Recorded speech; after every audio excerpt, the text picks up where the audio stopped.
Well, hey, Farm Life family, it's Brent Adams, host of Inside Farm Life, and this is Memorial Day weekend, a time where we stop and reflect on the sacrifices made by the brave men and women who served our country and didn't make it home. And we want to tell their families we love you, we think about you, we are praying for you, and we appreciate your sacrifice of your brave men and women.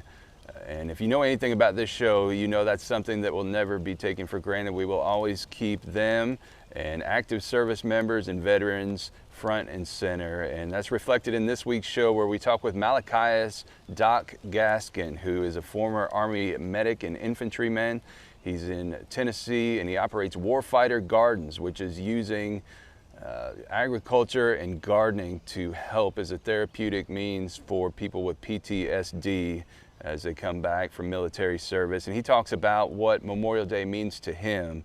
As a combat medic, he saw so many people lose their lives in service to our great country, and I hope you'll go and give that a listen. We also have our buddy Jesse Allen this week coming back in to talk about more volatility in the markets, and also the hot rod farmer Ray Bohacz is back talking about generators. And then we kick off your summer with some hot new music from Dallas Remington. She dropped a new song this week, and it's a great way to kick off summer. So we hope you enjoy any festivities you have this weekend, but in the midst of that, please take some time out to think about those who died protecting and preserving our freedom. I'm going to get on out of here now. We hope you have a safe Memorial Day weekend, and we'll be back next week with more Inside Farm Life. But for now, we present the Memorial Day episode of Inside Farm Life. Welcome to Inside Farm Life, your weekly connection to agriculture newsmakers, hot-button industry issues, educational features, and the best in true country music. I'm your host, Brent Adams, and I thank you for giving us some of your time on this Memorial Day weekend.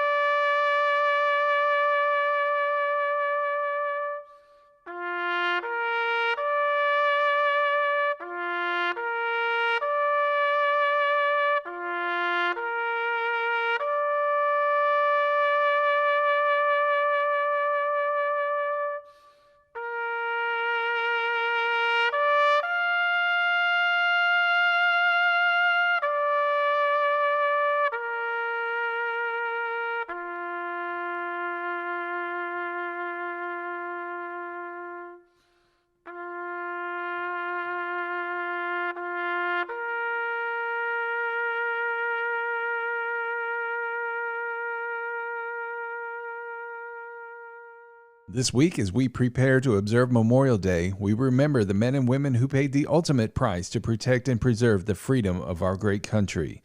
Their sacrifice is precious, and on this show, it is not taken for granted.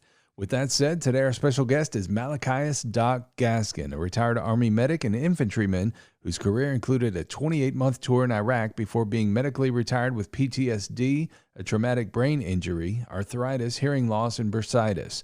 He retired to Columbia, Tennessee, where today he operates Warfighter Gardens, a nonprofit organization that focuses on using alternative self-therapy methods for treating PTSD, specifically individual faith, gardening, agriculture, and music therapies. The organization serves veterans, law enforcement officers, first responders, and their families. And Malachias, welcome in to Inside Farm Life. Thank you. Thank you for having me. So first of all, tell us why a career in the military appealed to you, and what did that career look like for you? So I joined two different times. And the funny thing was, like, a few years back, I was going through some stuff that my mom had brought down from Indiana when we moved her to Tennessee with us. Like art pictures that I had drawn as a kid. And I saw one that I drew in, I think it was kindergarten or first grade, where I literally wrote, I want to be a soldier and go to war and fight the bad guys. That was my dream. And when I got out of high school in 1992, I dropped out and got a GED, and then I joined the Indiana Army National Guard. And I joined because it was the legacy thing. Like, my dad served, my grandpa served, his dad served, and his dad served all the way back. As far as I know, from what I've been told, our family has served since the Revolutionary War. And so I was like, I don't want to be the one to break that chain, you know? So I joined the National Guard. I did 9 years. I came in as a medic. I spent about 18 months as a medic and then reclassed and changed jobs to infantry. And then the last year that I was in, I got picked up for a platoon sergeant position, but they wanted me to go back to being a medic. And so I did that. And then I got out, was married to my third wife, who I'm married to now still. That was 2003 when I got out. And I tried my hand at being a rock star for a little bit. I mean, from 10 years old till 30, I was a landscaper. And then professional landscaper. We had a company up in Fort Wayne called Gaskin Lawn and Fertilizing. We were doing a little over $500,000 a year in revenue. And when my dad died, the banks kind of came in and took everything and shut it down. And so I went from making like $20 an hour to making $675 an hour. I went from living in a 4-bedroom, ranch style house in a subdivision to sleeping on people's floors with my wife and 3 kids. And after a couple years of that, I realized I don't want to do this anymore. Music, as a musician, music wasn't paying the bills. I didn't want to cut grass for ungrateful people ever again. And all I really knew was the military. And so I talked to my wife about it. So the second time I joined, as much as I love my nation and as much as I love my fellow man, I didn't do it for service. I did it because I needed a job that I knew I'd be good at. And so I re-enlisted active duty, and then I ended up doing 15 months in Iraq, came home for 9 months, went 13 months to Iraq, came home, and started into they were going to kick me out because I didn't have an EMT license as a medic anymore. And then I got entered into a medical retirement board. And with the medical retirement board, I spent 2.5 years going through that process to where I was finally retired at 100% permanent total. And then when you were winding down your career, you were dealing with physical and emotional struggles like far too many servicemen and women. Initially, what kind of treatment or therapy did you receive? So the very first time I went in, it was right after I had just gotten home. We were prepping to deploy again. And we were going through or SRP. We were just getting ready for deployment, but I was sitting there with the mental health provider screening to make sure I was okay to go to combat again. And the guy looks at me and he was like, "Man, you are freaking on rails. Like, you are amped up. What is going on?" I'm like, "What? This is normal, And he was like, "Okay, yeah, you're not going anywhere." And he check marked my account, said, "You're flagged. You're not going. You need to go see behavioral health before you can go back to Iraq." And I'm like, "Oh snap! My unit's leaving in 3-4 weeks. Like they're getting on the plane. Like I gotta go." So I went and saw behavioral health the very next morning. First question out of the guy's mouth: how often and how well are you sleeping? Every 3 to 4 days. And then when I do sleep, it's nightmares all night long, so I don't wake up rested. And he goes, "Okay." He was like, "I'm going to put you on Seroquel." And so I started the chemical cocktail, the Seroquel, Celexa, gabapentin, Prozac, all the things. Deployed to Iraq on a chemical nightmare. Did 13 months, came home. But I went over the second time. I went over as a musician. I was there as a vocalist for an Army band. And then I came home and was medically retired. But I went through, when I came home the second time, I started going to therapy, doing the talk therapy and going through, trying all the things. And I was invested in it. And, so I went through a lot of therapists up front because I went in ready to I got to get better. I got to figure this out. And so I went in raw and open, and it scared a lot of them off right away. And finally I found one after about 3 months. I found one that she seemed to stick around for about 2 years. And finally I was just like, I said, I come in every week, I pour my heart out. I tell you everything. Like I tell you the things I can't tell my wife because I don't want to see the look on her face when I tell her what I've done in combat as a medic. I said, you don't ever say anything. What am I supposed to do? Help me. And she looked me square in the face and just flippantly says, "I don't know, get a dog, start a garden." And I flipped my chair. I cussed her out. I stormed out of the building. I went home and told my wife, said, "Hey, my therapist said get a dog." And she's like, "No, you're not getting a dog," which she's right here. I have a dog now. And then she's like, "Well, what else did your therapist say?" And she's like, "Start a garden." And so we went to Lowe's that night, bought lumber, dirt, seeds, stuff, came home, and I started building raised bed gardens in my backyard on post. And and that was the last time I went to talk therapy on active duty. And I started doing that, and gardening, music, just digging into my faith, just, spending time searching for the healing instead of focusing on the injury, I guess is the best way to put it. So where did the idea for Warfighter Gardens come from, and when was that founded? So 2012, I was on Facebook, with a guy that the Army had paid to be my vocal coach. out of Nashville. His name's Brett Manning. He's an amazing dude. But he was coaching me, working with me, and he was kind of passing me around between other coaches to learn specific things, and then he would bring me back and put it all together. But I was on Facebook with him, and he had made a post about PTSD, and I kind of chimed in with my opinion on it. And one of his friends reached out to me and said, "Hey man, I'd really like to talk to you about, I really liked your comment. I'd like to talk to you more about that." And, being the guy with, I've been through trauma, and I'm not trusting of people that I don't know. And I'm like, "Hey Brett, who the heck is this guy? And why is he talking to me?" And he was like, no, that dude's legit. Talk to him.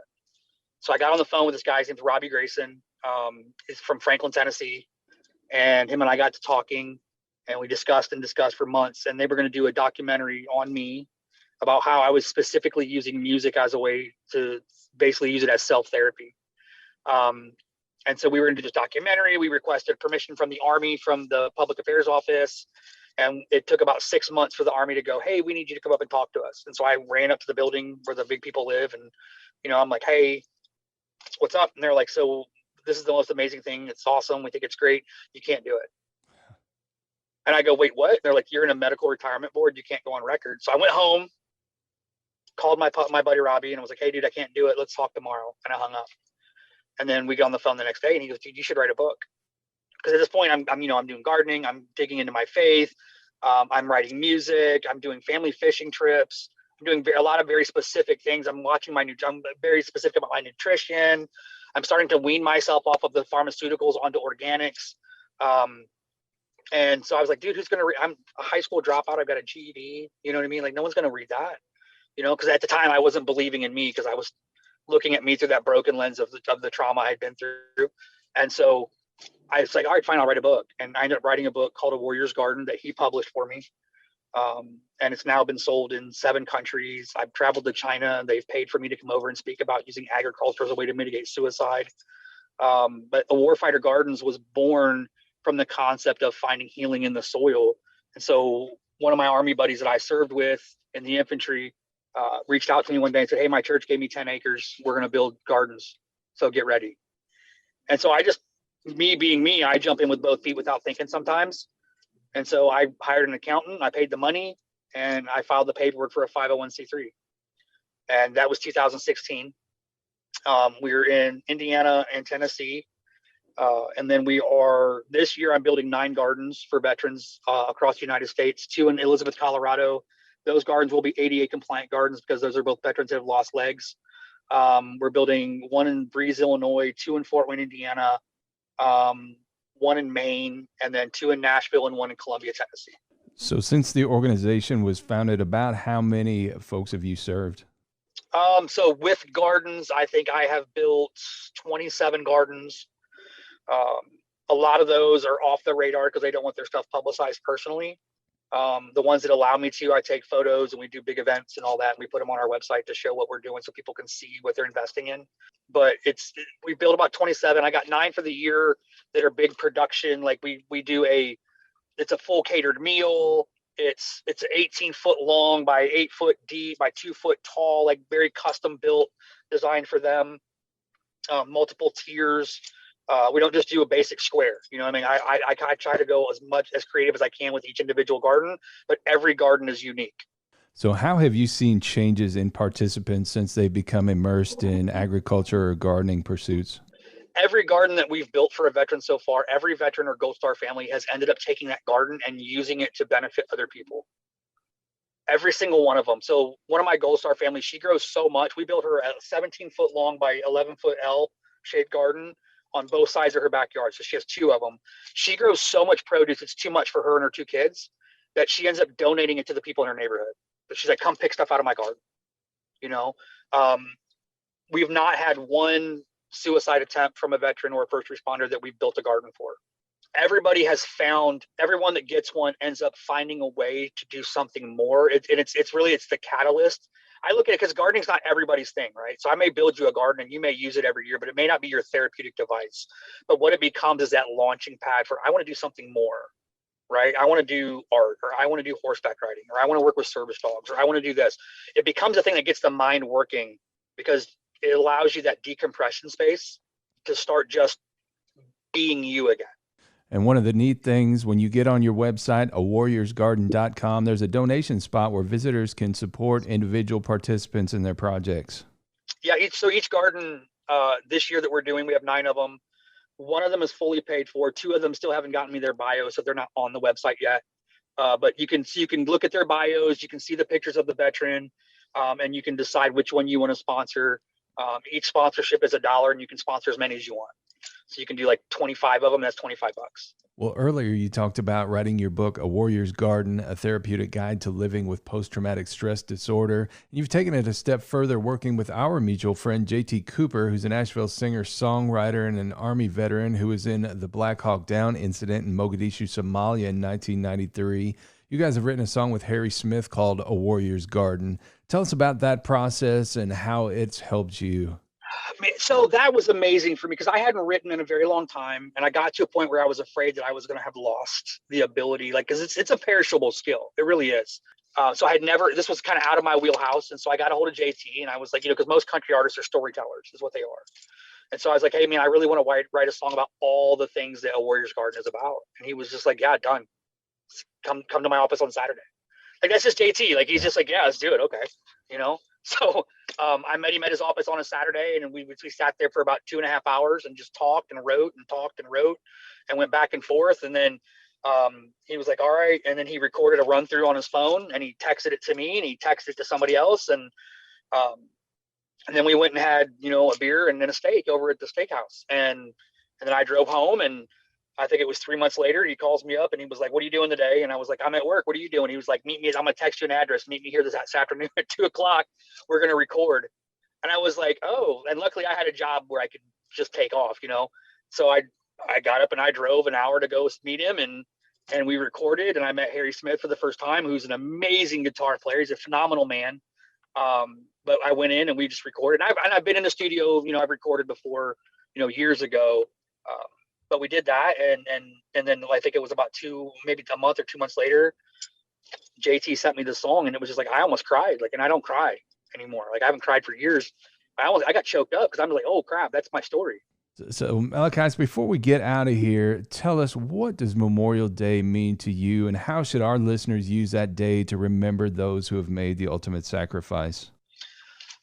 So to me, I've lost 6 friends in combat. And I've lost more friends after I got out of the military to suicide than I did in combat. For me, Memorial Days, I will unplug from social media. I withdraw. I spend time with my wife and my daughter, because there's always those arguments that you have with yourself about why me? Why am I still here? Why did they go and I'm still alive? You know what I mean? And so, I hate all the infighting in social media about, don't thank me for my service on Memorial Day, because it's not for. I don't like being thanked for my service anyway, because again, it's a job, right? We choose to do it, and I'm grateful and thankful that people feel that way. I really am, and I try to answer respectfully back. I try to answer with thank you for your support, or things like that. But it is awkward because I didn't do it for. We don't do it for. We don't do it for the pat on the backs. We don't do it for the recognition. We don't do it to become superheroes or anything like that.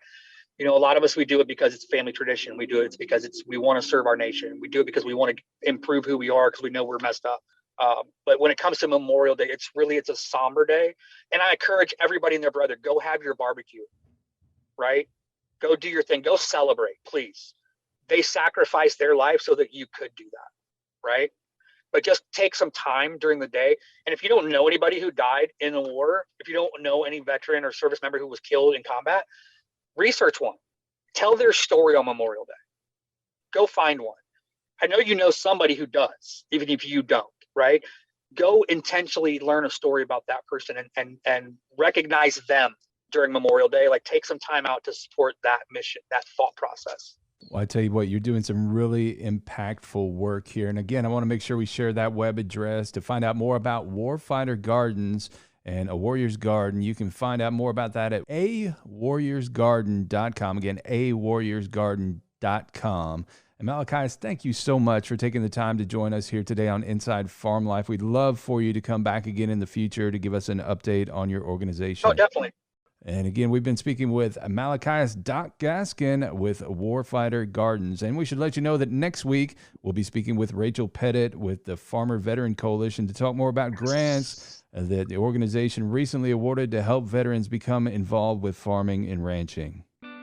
Many companies promise increased yields and a higher return on investment, but again and again, results show that one company stands apart from the rest. Concept AgriTek delivers innovative concepts utilizing the latest technologies in agronomy, biology, and chemistry to enhance soil and plant health with seed treatment, planter-applied fertilizers, foliar fertilizers, and full-season soil treatment solutions. To find out how to put Concept AgriTek to work for you, visit conceptagritech.com. Concept AgriTek. Technology where you need it most. Well, it's starting to sound a bit like a broken record, but volatility once again is the order of the week in the markets, and Jesse Allen is here to break it all down for us in this week's Market Talk Report. Jesse. Well, thank you once again, Brent, for having me on another episode of Inside Farm Life here for this week with a Market Talk update. Volatility. That is a word we are becoming accustomed to hearing over and over when it comes to talking about the grain and livestock markets. Saw plenty of volatility here this past week as we saw a big market sell-off on Tuesday. A lot of fund traders, a lot of the money moving around in this market decided that it was time to get out of the market, and it just highlighted one of the ongoing things in this market that we have to remember is that there's a lot of money. The position limits are expanded. There's just a lot of factors at play, and without any news to feed the bull, we're going to see wide swings and wild market days like we saw last Tuesday. Brian Splitt of agmarket.net was my guest on Market Talk after the markets closed on Tuesday afternoon, and he had these thoughts to share as we were talking about the corn market. He provided some great advice for farmers to remember as they watch the volatility in the market. Just remember how happy you were when corn hit $5 and beans hit $13 on the way up. And I know we're not at the highs anymore, but let's not be less happy about $5 corn on the way down than we were on the way up. It's still the same $5 corn.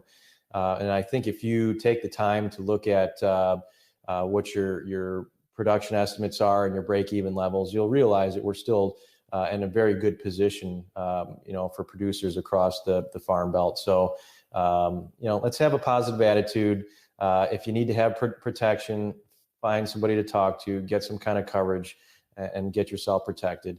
Brian Splitt also provided some great technical analysis as we look closer at the corn market, especially that front month July contract and just some of the pullback and correction we've seen in corn here recently. Think about two things that technically are very negative right now. The first is that when we had the May contract expire, July then became the front month. And when May left the board, July left a gap on that weekly chart, and we gapped lower from 685. So that's where the May contract had the low that week before expiring, and then July became the front month. Now, let's think back to 2013. 2012, we had the drought. 2013, we started to really come down from those elevated prices. There was a point where July left the board, it expired. September became the front month, and we gapped from 684. So the weekly continuous corn chart now has gapped lower again from essentially the same price. And think about this. That gap was left in 2013. We did not fill that gap until this year, 8 years later. So you could be a very patient person, but that's a lot of marketing years to think that this market's going to go back and potentially fill that gap. So then we talk about this head and shoulder top in July corn. We had made some lows in late April at 629.5. Then we had made some lows last week after we came down off the highs at 633 before getting a good bounce. And so today we broke through the neckline of that head and shoulder pattern. We traded limit down a couple times today. What we should be doing if you're trading the chart technically is you should be selling a retest of that neckline. I would say that anywhere in the mid to upper 620s is going to be a selling opportunity on July corn, risking above today's high. Today was also an outside day down. We opened July corn actually higher. We opened it above yesterday's highs last night. We closed below yesterday's lows today. That is also a bad sign. And so the market's probably going to go a lot lower than people think it could or should. The chart is saying that the measurement on July corn suggests it will probably go down to the 530 to 540 region. Seems crazy because we were just, we're at 620-ish right now. But I tell you what, when we had that January report, and that was the January quarterly stocks, final production numbers, all that, we had a high the very next day at 540.25. And we spent between mid-January all the way to the end of March trading in that sideways trading range. So if this July contract actually goes to where the head and shoulder top suggests it should, we're just going back to where we spent the first 3 months of the year before we got that bullish quarterly stock report in March with the acres that led us to that last leg up. And that's really just the market going back to the scene of the crime. And again, you can listen to the full episode of Market Talk from last Tuesday and all of our other past episodes. Lots of great analysis and insight from our guests and speakers on the program. You can find it all at markettalkag.com. You can find a link to all of our great streaming sources. Podcast produced each weekday, Monday through Friday, on both YouTube and in audio form at places like Spotify, Apple Podcasts, iHeartRadio, and more. This has been the Market Talk Update for Inside Farm Life in Nashville. I'm Jesse Allen reporting. Well, you can find Jesse's daily market updates at markettalkag.com. Again, that's markettalkag.com. And you can find him by searching Market Talk on Facebook. He also appears on the American Ag Network, and you can hear him host Your Ag Today, weekday mornings about 6:50 a.m. Eastern on SiriusXM Satellite Radio, Rural Radio, Channel 147. Well, next up on Inside Farm Life, are you in the market for a new portable generator? In this week's installment of Bushels and Cents, the hot rod farmer, Ray Bohacz, has some food for thought that will help you as you make your decision. Welcome to Bushels and Cents on Farm Machinery Digest Radio, heard exclusively on SiriusXM Channel 147 Rural Radio. I am your host, Ray Bohacz, the hot rod farmer. And never forget, it is not what you make, but what you keep that counts. When shopping for a portable generator, you will find those labeled inverter. These units are more expensive and tend to use less fuel. The term inverter describes a unit that makes AC current and then converts that to DC and then back to AC as its output. This allows for the output to be cleaned for less total harmonic distortion and more accurate frequency control. This is important when running delicate electronics from the generator. The negative being it adds complexity, which can impact reliability. Agriculture runs on machinery, profits on reliability. Visit farmmachinerydigest.com, where steel and soil meet. And don't forget, you can check out all of Ray's great multimedia content at farmmachinerydigest.com. Also, Ray's launched Farm Machinery Digest Radio on SiriusXM Rural Radio, Channel 147. It airs each Saturday at 11 a.m. Eastern and again on Sundays at 6 p.m. Eastern, so I hope you'll go and give him a listen. And now, with the business out of the way, it's time to take it back to the country, where we feature a different traditional country music artist each week. This week, we're excited to bring you the new release from Nashville singer-songwriter Dallas Remington. It just hit radio late this week, and it's sure to be a big summer hit for one of the most talked about up-and-coming new artists around. This is Princess on Inside Farm Life.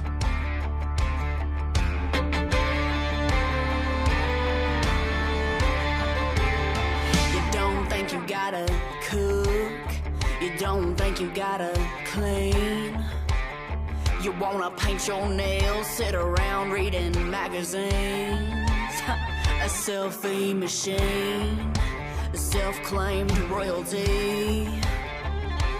Well, there's a difference between perception and reality.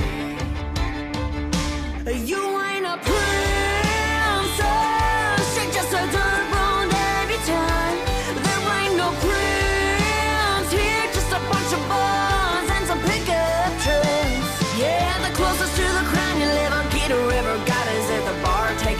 Shots. You ain't a princess, you're just a small town, hang around, never leaving hot mess. Ain't got a castle on a hill, girl, let me be real. You got a double wide trailer with some late utility bills. Your daddy ain't no king of anything. Don't count that your mama was the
And that was Dallas Remington with her fiery new anthem, Princess. You can find out more about her at dallasremington.com. Well, that's all the time we have for this week, friends and neighbors. For now, it's Brent Adams. Let's meet up here again next week, shall we? And hey, bring along a friend.